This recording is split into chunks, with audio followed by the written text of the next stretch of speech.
you, Dr. Donamaker.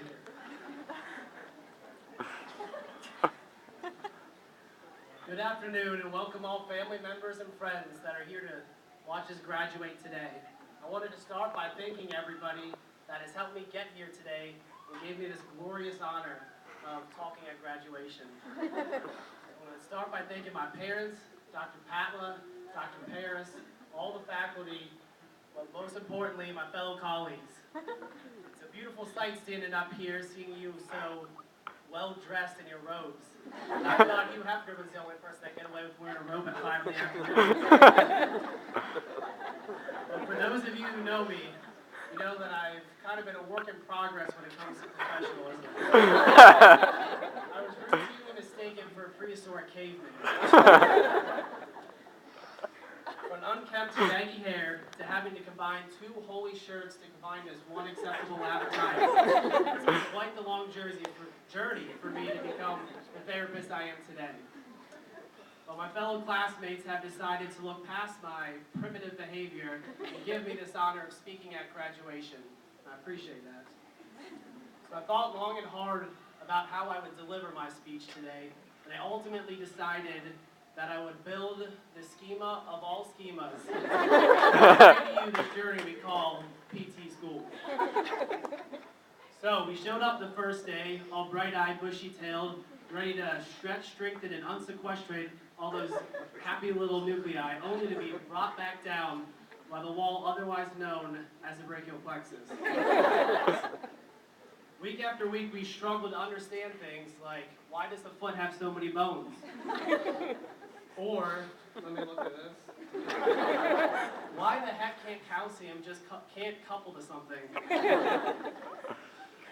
Somehow we pushed through the first semester, and like a chameleon, we camouflaged ourselves to our surroundings, only to be shot back down by the brute force the second semester.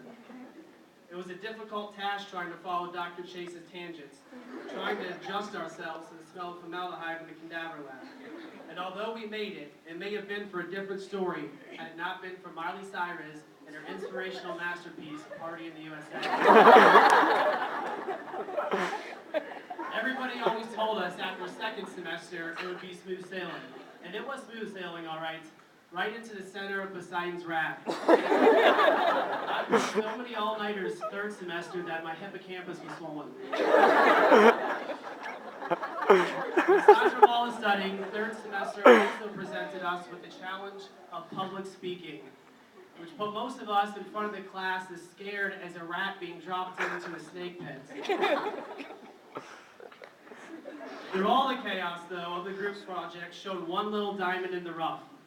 But this diamond was not very little. He was actually a towering young man named Derek Lyons. And just like his favorite basketball star, Jimmer Fredette, once you gave him the ball, or in Derek's case, the microphone, he wasn't going to give back, he was going to deliver an MVP performance. So, once we escaped third semester, we had the pleasure of participating in fourth semester. And if I compare physical therapy school to a NASCAR race, fourth semester would be about 10 laps on the caution flag. We were finally able to slow down a little, open our eyes, and realize St. Augustine is a beautiful place to live. Most of our free time was spent exploring beautiful St. Augustine, starting new or rekindling old romances, and taking to the dance floor. The St. Augustine dance floors were dominated by PNF pattern, gait deviations, and for those of us that couldn't dance, we had people that could facilitate us with NDT. Fourth semester is very special to me personally, though, because this is where I fell in love with Lauren Lehman. Oh. There are many different ways to court a woman, but I use the strategy taught to us by St. Augustine's own lovemaker, and it goes something like, the squeaky wheel gets the grease.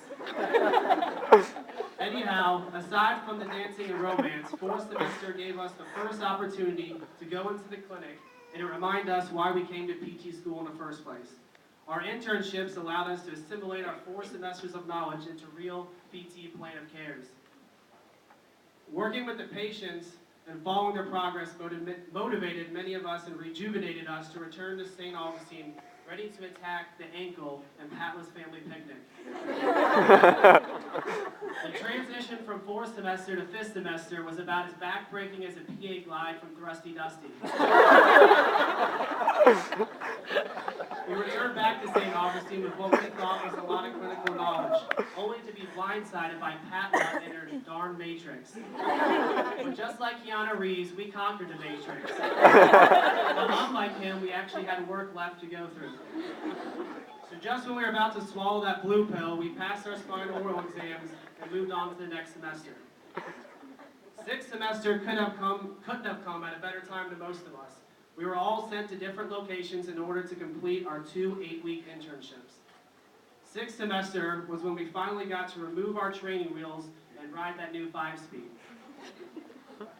We were tentative at first, but quickly I realized that I knew a lot more than I thought. Under the direct supervision of our CIs, we have finally got to entry level.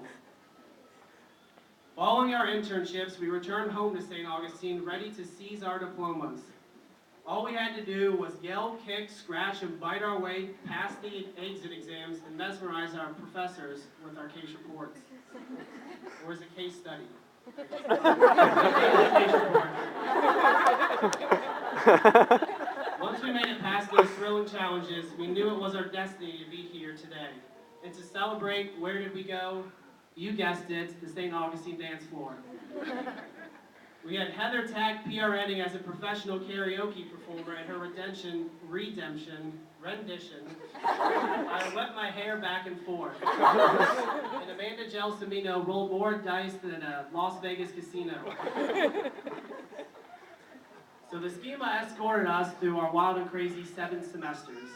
But I'd like to switch to a more serious note. So I chose a quote from someone that was very inspirational to me, and I believe was inspirational to many of you. It goes something like this. Birthdays was the worst days, that we sip champagne when we thirsty. That is by the Notorious B.I.G. I think it's very applicable to where we are right now. These 2.5 years have been very exhausting and challenging to many of us. But we made it, and we made it because we stuck together as a class. What I'm most proud of today is the camaraderie within our class. We had very little competition between us, and everybody was willing to go the extra step to assist a fallen comrade. There were many times, like any large group of Homo sapiens, where we did not get along, but for the most part, we enjoyed the company of each other. So now that the worst days are behind us, we can drink champagne when we're thirsty. And I don't know about you, but I'm pretty freaking thirsty.